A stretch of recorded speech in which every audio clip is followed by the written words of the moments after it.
Hello everyone and welcome back to the studio. You are tuning in to episode 3 of module 2 of the Blueprint for Effortless English. I am your co-host Ben. And I am Anna. Welcome back everyone. We are so excited to continue our journey through the second module today. We are really getting into the groove now. We absolutely are. We are currently in module 2, which we call the Rhythm of Fluency, or Mastering the Music.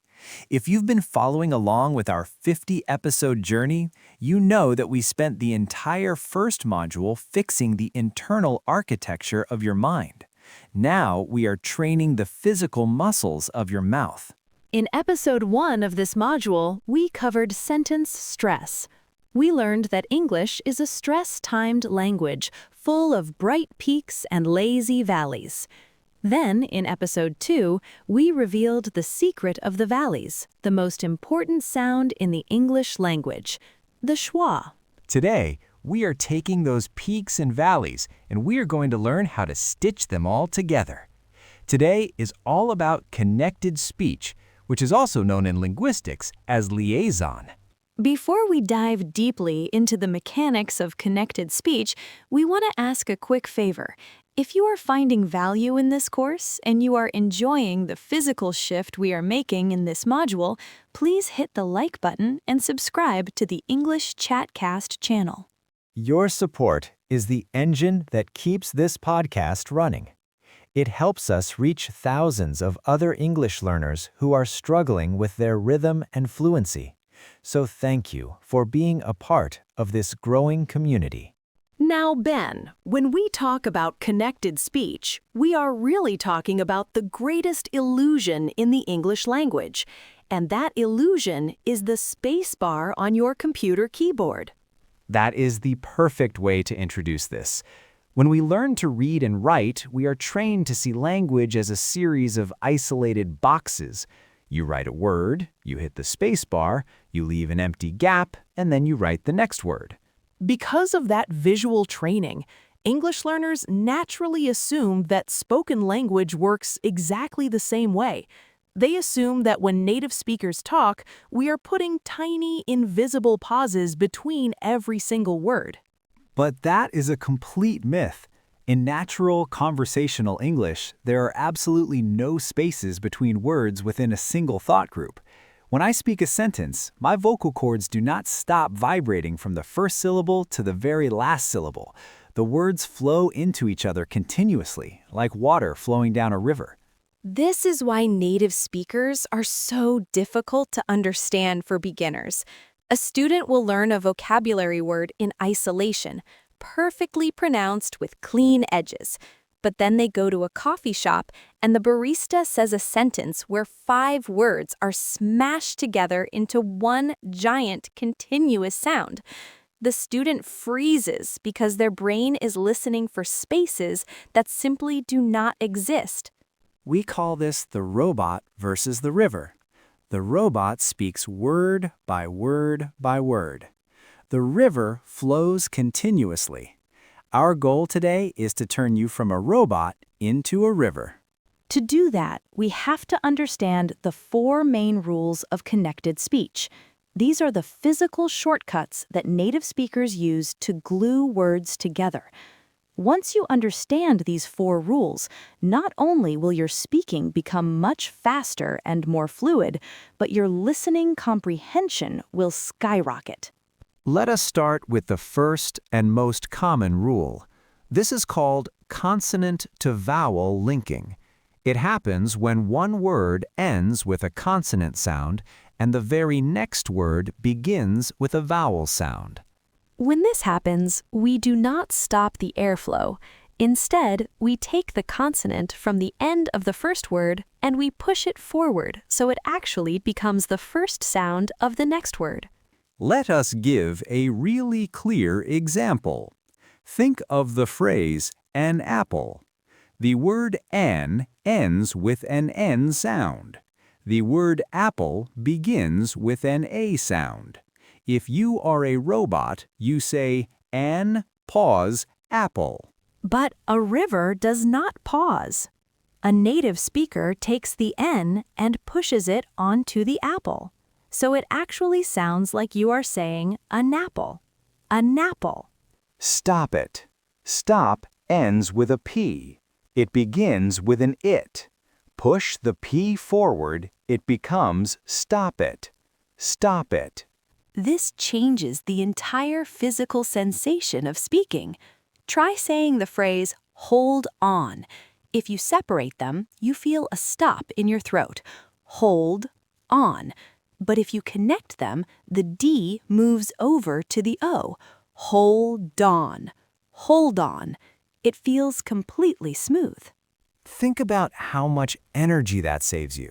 You do not have to turn your voice off and turn it back on again. You just keep the engine running. Exactly. Let us practice a full sentence using just this one rule. Let us look at the sentence, "It is a lot of work." Wow, that sentence is a perfect playground for connected speech. Let us break it down. It ends with a T, is begins with an I. Push it forward. It tis. Is ends with a Z sound. Begins with a vowel. Push it forward, is-a. So now we have it tis-a. Lot of. So the whole first chunk sounds like it tis-a lo-tuv work. Say that with me, everyone listening at home. Do not look at the spelling. Just listen to the music. It tisa lo-tuv work. When you say it like that, it does not even sound like English anymore. It sounds like a completely different language. And that is exactly what you should be aiming for. You are speaking the language of rhythm. That is the first rule, consonant to vowel. The second rule is a little bit more magical. This is called vowel to vowel linking. This happens when one word ends in a vowel and the next word also begins with a vowel. This is a tricky situation for the mouth. If you try to say two vowels right next to each other, you naturally have to pause. Try saying the phrase go away. Go away. To make both vowels clear, you have to stop the air in your throat for a split second. And as we know, the river never stops. The river hates pauses. So to avoid pausing, native speakers actually invent a brand new sound and drop it right in the middle of the two words to build a bridge. We call this an intrusive sound.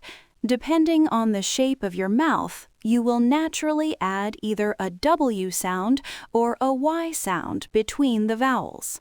Let us look at the W sound first. This happens when your lips are rounded at the end of the first word. Say the word go. Notice how your lips form a tight circle at the end. Go. Now try to transition directly into the word away without stopping your voice. Because your lips are rounded, as they open up, they naturally create a W sound. Go away. Listen closely to that. Go away. I am literally putting a W in the middle of the phrase. I am not thinking about doing it. My mouth just does it physically to avoid the pause. Let us try another one. Do it. The word do ends with rounded lips. The word it begins with a vowel. Connect them. Do it. Do it. Who is? Who is? You are. You were. It happens every single time. If your lips are round, you get a W bridge. Now let us look at the other bridge, the Y sound. This happens when your lips are pulled wide at the end of the first word, like a smile. Say the word see. Your lips are stretched wide. Now connect it to the word it.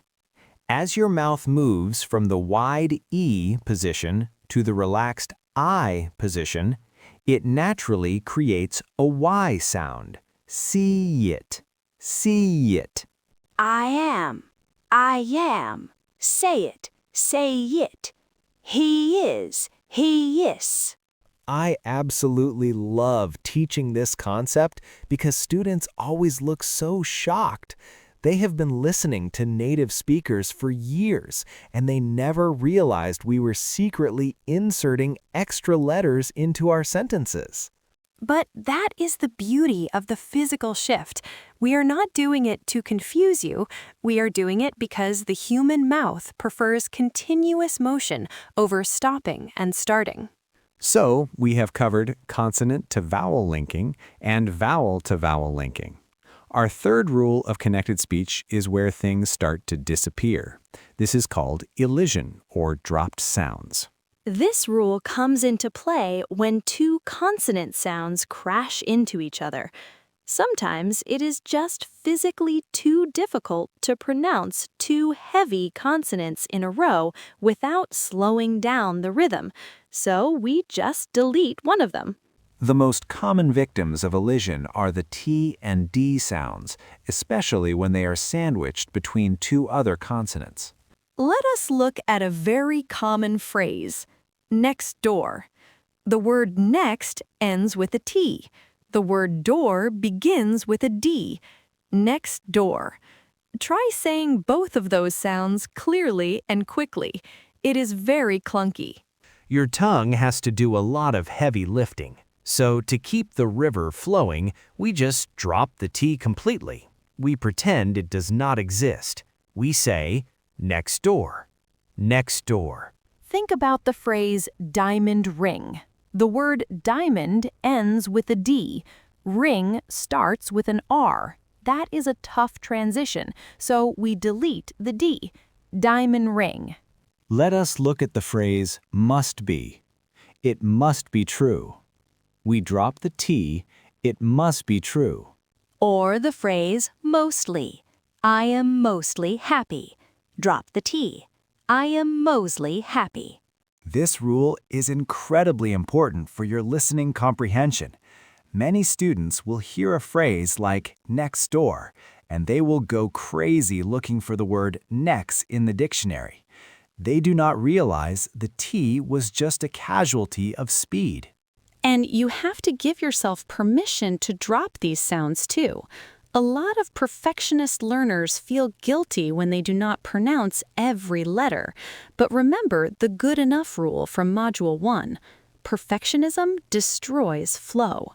Dropping that T is not a mistake. It is a sign of advanced fluency. It shows that you have mastered the music. You understand that the rhythm of the whole sentence is far more important than the individual sound of one single letter. Which brings us to our fourth and final rule of connected speech. We have pushed sounds forward, we have invented new sounds, and we have deleted sounds. Now we are going to combine sounds. This is called assimilation. Assimilation happens when two sounds crash into each other and they merge together to create a completely new third sound. The most famous examples of this happen with the letter Y, specifically when it crashes into a T or a D. Let us start with T plus Y. When a word ending in a T is followed immediately by a word starting with a Y, those two sounds blend together and create a CH sound, like the CH in cheese. Meet you. Nice to meet you. If you are speaking very slowly and carefully, you might separate them. Nice to meet you. But in natural conversation, the T and the Y collide. Nice to meet you. Meechoo. It sounds like a sneeze, but it is standard English. How about the phrase, don't you? Don't you? Why don't you come over later? What about won't you? Won't you? Won't you help me with this? This happens everywhere. Now let us look at D plus Y. When a word ending in a D crashes into a word starting with a Y, They merge to create a J sound, like the J in jump. This happens constantly with the word did. Did you? Did you do your homework? We do not say did you. The D and the Y combine. Did you? Did you do your homework? Would you? Would ya? Would you like some coffee? Had you seen that movie before? Did you? Would you? Had you? It almost sounds like a different dialect, but this is standard broadcast quality American and British English. This is how the language operates at speed. So let us review our 4 rules. First, we push consonants forward into vowels. Stop it. Second, we build invisible W and Y bridges between vowels. Go away. Third, we delete heavy consonants like T and D when they get in the way. Next door. And fourth, we blend T and D into Y to make CH and J sounds. Meechoo and Didjoo. That is a lot of physical mechanics to absorb. But the amazing thing is, you do not actually have to memorize these rules logically. Your mouth will naturally start doing these things if you just focus on continuous airflow. That is the real secret here. Connected speech is not a set of grammar rules that you have to study. It is a physical consequence of keeping your vocal cords vibrating without stopping. I am going to give you a sentence. I want you to take a deep breath, and I want you to say the entire sentence on one single exhale. Do not let your voice stop for even a microsecond. Let us do it. Give me a good sentence. He asked me to go away and think about it. Okay, I am going to take a breath and push the air continuously. He asked me to go away and think about it. Did you hear what happened there? Anna did not stop to think about the rules. She just kept the air flowing. Because she kept the air flowing, the W sound naturally appeared between go and away. The Y sound naturally appeared between away and and. The K in think automatically jumped onto about, and the T in about automatically jumped onto it. All of the connected speech rules happened automatically just because I refused to stop the river. Continuous airflow is the master key to connected speech. If you stop the air, you break the connection. If you break the connection, you lose the rhythm. This is why the shadowing exercises we talk about are so crucial. When you are shadowing a native speaker, you are not just trying to get the pronunciation right. You are trying to match their breath. You are trying to figure out how they link 10 words together on a single breath of air. Connected speech is also deeply tied to the schwa that we learned about in the last episode. Because we are linking all these words together, the function words in the middle get completely crushed. They lose their stress, they lose their shape, and they become a lazy sound. As a matter of fact. Oh, that is a great one. It is a very common phrasal block. A beginner will say, as a matter of fact. 5 separate words, 5 full vowel sounds. But let us apply the rules. We push the S from as onto the a. The a becomes a schwa, a z. Matter of. And then fact is our final content word, so we hit it hard. So let us put it all together. As a matter of fact. Listen to the music of that z, m, d, ru fact. It is one continuous slide leading up to a single peak. There are no spaces. There are no breaks. This is what it means to master the music. You are no longer reading individual words on a page. You are riding the wave of the sentence. We really want to encourage our listeners to be brave with this. For a lot of people, speaking this way feels very strange at first. It feels like you are slurring your words. It feels like you are being impolite. But you have to trust the process. You have to push past that feeling of discomfort. When you use connected speech, native speakers will actually understand you much better because you are finally speaking in the rhythm that their brains are wired to hear. If you speak too perfectly, if you put spaces between all your words, native speakers actually get distracted.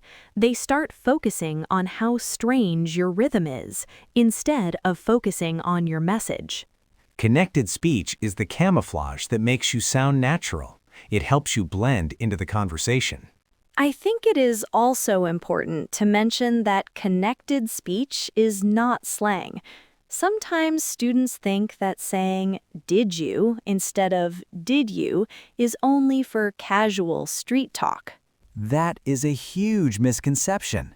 The President of the United States uses connected speech during a formal address to the nation. A CEO uses connected speech in a boardroom presentation.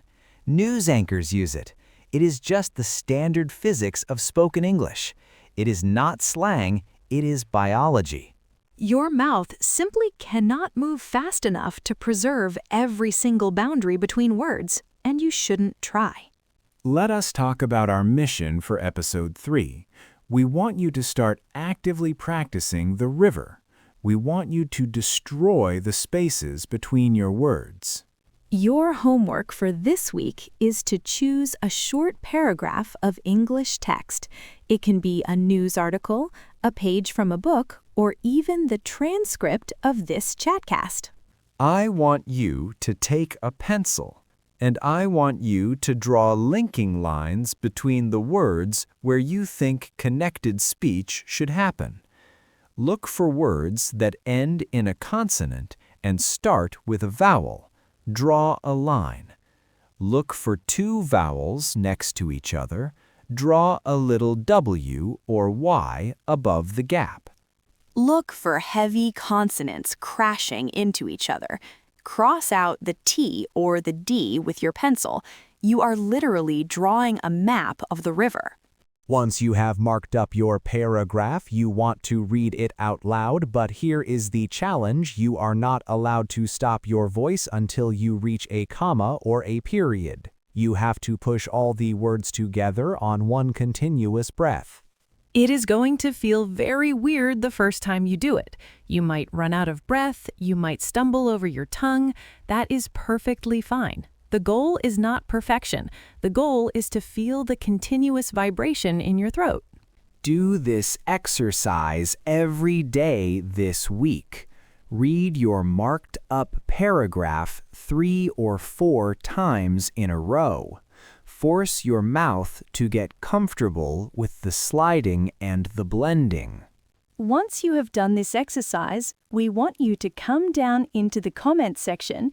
We want you to type out one phrase where you found a really cool example of connected speech. Normally, and then type it out exactly how it actually sounds.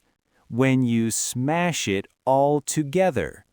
Show us your Meechoo and your stow pit and your next door examples.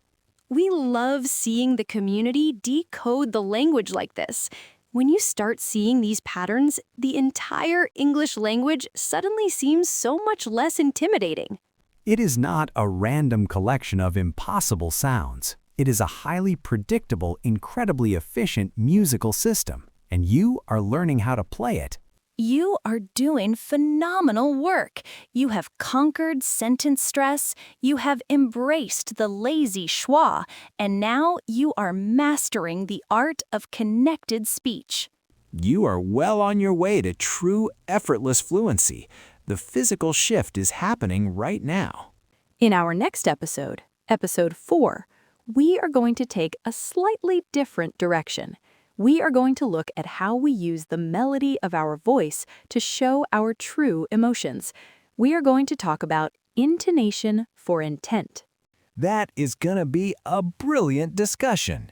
It is all about how you use pitch to sound polite or assertive or curious without changing the words you are using. It adds a whole new dimension of color to your English. You will definitely want to tune in for that one. But for today, just keep the river flowing. Delete the spacebar from your brain. Let the words crash into each other. We are so proud of the progress you are making. Keep pushing, keep practicing, and trust the music. I am Anna. And I am Ben. If you found today's episode helpful, please remember to like and subscribe. We appreciate every single one of you. Feel free to leave your connected speech examples in the comments below. Until next time, keep practicing, keep listening, and remember, learning English with us is A piece of cake. Thanks for listening, everyone. See you next time on the English Chatcast.